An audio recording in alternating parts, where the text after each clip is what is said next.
ఇక digital exclusive లో మనం చూస్తున్నాం విశాఖలోని గోపాలపట్నంలో విషాదం నెలకొంది. అయితే పెళ్లైన 11 నెలలకే ఒక మహిళ ఆత్మహత్య చేసుకున్న ఘటన మనం చూస్తున్నాం. 11 నెలల కిందటే ఆమెకి నాగేంద్ర బాబు అనే వ్యక్తితో వివాహం జరిగింది.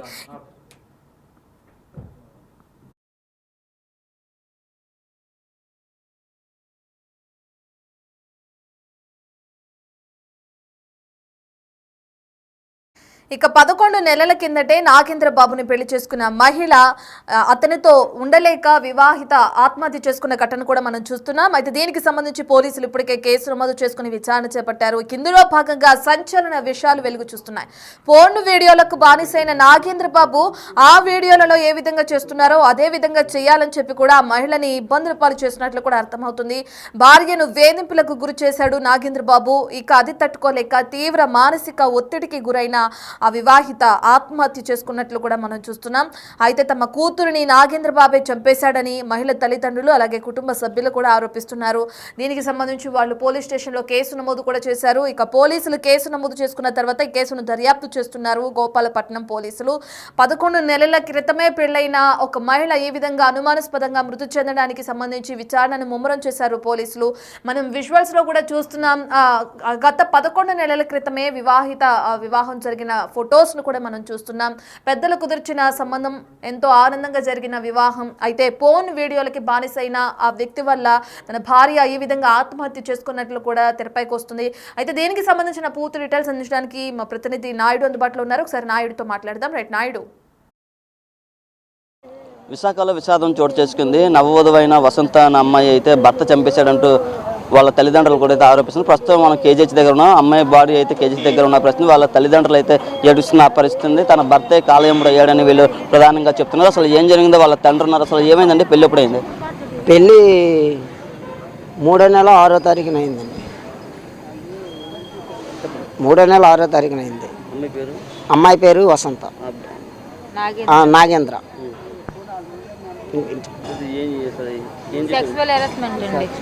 సెక్సువల్ హెరాస్మెంట్, అత్త టార్చరు అన్నీ ఎక్కువగా ఉన్నాయి. నిన్న సాయంత్రం మాకు ఫోన్ చేసింది, మాట్లాడింది వాళ్ళ బావతోని. ఏం గొడవ పడ్డారో తెలీదు. 9:38కి మాకు కాల్ చేసి మెసేజ్ చేసింది తను ఏ ట్యాబ్లెట్లు వాడుతున్నాడో. మేము ట్యాబ్లెట్లు చూసేసరికి మాకు 10:38 కల్లా ఫోన్ వచ్చింది. బాగోలేదు, చచ్చిపోయింది, అప్పటికే చచ్చిపోయింది అని చెప్పలేదు. బాగోలేదు, హాస్పిటల్కి తీసుకెళ్ళాం, అర్జెంటుగా రండి అన్నారు. మేము రాము, ఇప్పుడు తెల్లవారు వస్తామన్నాము. కాదు చాలా బాగోలేదు, సీరియస్గా ఉంది, రండి అన్నారు. అప్పుడు మేము వెళ్ళేసరికి చచ్చిపోయింది. లోపల తీసుకెళ్ళలేదు, ఇక్కడే పంపించేశారు డేరా హాస్పిటల్ గోపాలపట్నం. అవి సెక్స్కి సంబంధించిన ట్యాబ్లెట్లు వాడేవాడు.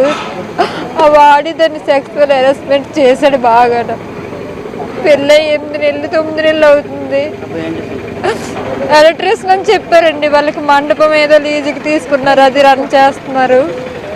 మేము బాగుంటుంది కదా అనేసి మేము ఇచ్చేసాము. ల్యాక్స్ మొత్తం అన్నీ పెట్టాం, పెళ్లి చేసాం. పెళ్లికి ముందు ఎంక్వైరీ అన్నీ చేస్తుంటారు, అలాంటి ఏం చేయలేదు. మేము చెయ్యలేదండి. సంబంధం మంచిది అన్నారు, బాగుంటది. మాకు దగ్గర అమ్మాయే తీసుకొచ్చిందండి సంబంధం.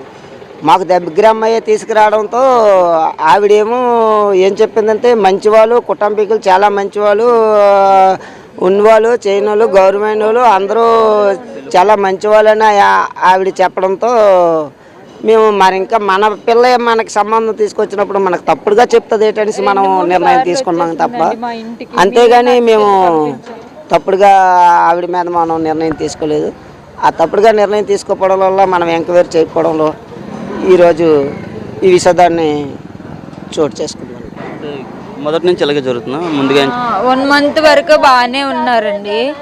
1 మంత్ వరకు మాకేం తెలీదు. 1 మంత్ నుంచి మా చెల్లి చెప్తుండేది, మేమే మా చెల్లినే తిట్టివారు. ఈ రోజుల్లో ఇలాగే ఉంటుందమ్మా, కొంచెం అడ్జస్ట్ అయ్యి ఉండాలి, మారుతారు వాళ్ళే మారుతారు అని చెప్పేవారు. మేమే అడ్జస్ట్ చేసి అలా మార్చి పంపించేవారు.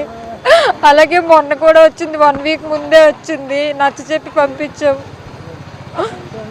నచ్చ చెప్పి పంపిస్తే వెళ్ళింది. పాపం మా మాట కొట్టకన్నా, ప్రతిసారి మా మాట కొట్టకన్నా వెళ్ళింది. ఈసారి తిరిగి రాలేదంతే.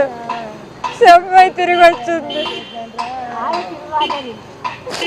వాళ్ళు ముందే వార్నింగ్ ఇచ్చారు మా అమ్మకి, మళ్ళీ ఇదే రిపీట్ అయితే సెవ్వై మీ ఇంటికి వస్తుంది అన్నారు. అలాగే చేశారు.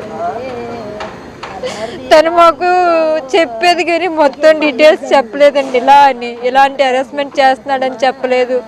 అత్త మంచిది కాదు, అత్త మాట మొగుడు మాట ఒకటని చెప్పేది కానీ ఇలాంటి హెరాస్మెంట్ ఉందని చెప్పలేదు. మాకు రాత్రే తెలిసింది ఇలా వాడుతున్నాడు, ఇలా చేస్తున్నాడని.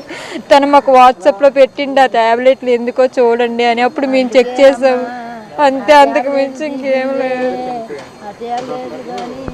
చెప్పండి మీరేమవుతారు? నీ తల్లి నవ్వుతాండ్రు నాయన, నా కూతుర్ని చంపిండ్రు దాని తాలి బొట్టుతోనే దాన్నే చంపిండ్రు. ఆడు తొంగోలేదని చంపిండు. ఆడు చెక్స్ ట్యాబ్లెట్లు వేసుకొని ఆ కావరం మీద చంపిండు. ఆ బట్టలన్నీ చింపిండు. నేనేడు చెప్తానురా తమ్ముడా. పెళ్ళప్పుడు అది ఎంక్వైరీ చేసుకోలేదా పెళ్ళికి ముందు? ఎంక్వైరీ చేసినాము. ఎంక్వైరీ చేస్తే అందరూ మంచోళ్ళే, అందరూ మంచోళ్ళే, అందరూ మంచోళ్ళే అన్నారు. ఎంత గొంతు కోతారు అనుకోలేదు రో నాయన. మంచోళ్ళు అన్నారు, మన ఊరు పక్క ఊరు మనకు తెలిసిన వాళ్ళు అనేసి ఇచ్చేసినాము నాయన. ఆ ట్యాబ్లెట్లు ఇచ్చింది అమ్మ. ట్యాబ్లెట్లు వేసుకుంటాండి ఏటియో కానీ అంతే. నేనే సరిగ్గా చెప్పినానమ్మా, మొగోడు కాదేటమ్మ వేసుకుంటాడు, కాపురం పోంగ కొట్టుకుంది వేటమ్మా అన్నాను. ఆ ట్యాబ్లెట్లు వేసుకుంది. నీకు ఆ మొత్తం ఏడు తెలుస్తుంది అని అడిగింది. నా కూతురు ఎంత నరకం చూసిందో. ఆ మొత్తం ఏడు తెలుస్తుంది అమ్మ నీకు. నేను కాదు పడతాను, వాళ్ళ మాటలు అమ్ముతారు, నా మాటలు అమ్మలేదు. ఈరోజు నమ్ముతామా? నా కూతురు ఉన్నదే వాళ్ళు వెళ్ళిపోతుంది. తెల్లారుజామునే మా అమ్మ కూతురుకు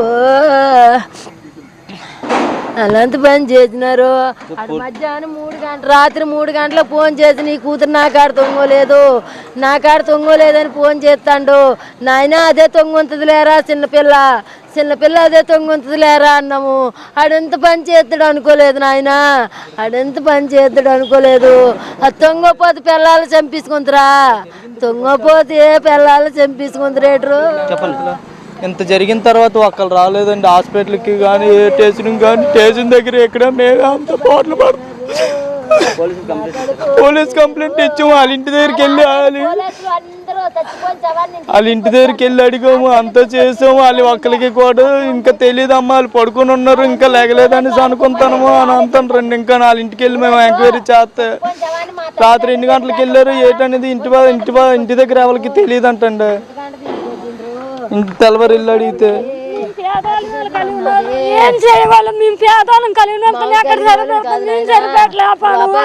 డబ్బు కట్టేసి శవాన్ని చుట్టూ ఎవరు లేదు, మేమే అనుభవించుతాను. ఎంత నరకం చేయించినారు. ఒక్కలు కాకపోతే ఒక్కలని ఇంటర్ వచ్చినారా, చూడన్నా చేసినారా, చంపేసి ఫోన్లు చేసినారు. అంత తెగ ఎంత తెగ ఉంది.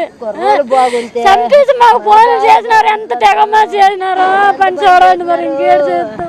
పూర్తిగా అమ్మాయి తాలూకా బంధువులు కానీ పేరెంట్స్ కానీ పూర్తిగా అయితే ఏడుస్తున్న పరిస్థితి ఉంది. పూర్తిగా అయితే భర్త వల్లే మా అమ్మాయి చనిపోయిందని ప్రధానంగా చెప్తున్నప్పుడు పూర్తిగా సెక్సువల్ హెరాస్మెంట్తో పాటు పూర్తిగా అత్త కూడా వేధింపులు తాళలేక ముగ్గురు చంపేశారంటూ వీళ్ళైతే ఆరోపిస్తున్న పరిస్థితి. ఈ కేసును ఇప్పటికే గోపాలపట్నం పోలీసులు అయితే దర్యాప్తు చేస్తున్న పరిస్థితి. రెడ్ బాడీ మాత్రం విశాఖ కేజీహెచ్ మార్చి దగ్గర అయితే ఉన్న పరిస్థితి ఉంది.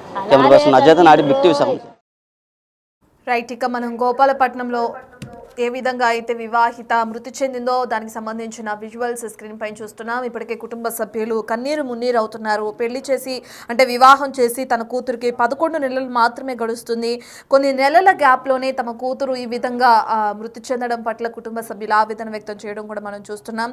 దీనికి సంబంధించి పోలీసులు ఇప్పటికే కేసు నమోదు చేసుకున్నారు, దర్యాప్తు కొనసాగిస్తున్నారు. ఎవరైతే అనుమానాస్పదలో తమ కూతురు మృతి చెందిన దానికి సంబంధించి ఆ కారణం ఆ వ్యక్తే అని చెప్పి ఎవరైతే అల్లుడున్నాడో అతనే కారణం అని చెప్పి కూడా కుటుంబ సభ్యులు ఆరోపిస్తున్నారు. మరి దీనికి సంబంధించి పోలీసుల విచారణ ఏ విధంగా ఉంది, ఎప్పటికి విచారణ పూర్తవుతుంది, ఎవరిని అదుపులోకి తీసుకుంటారనే విషయాలు అయితే తెలియాల్సిందే.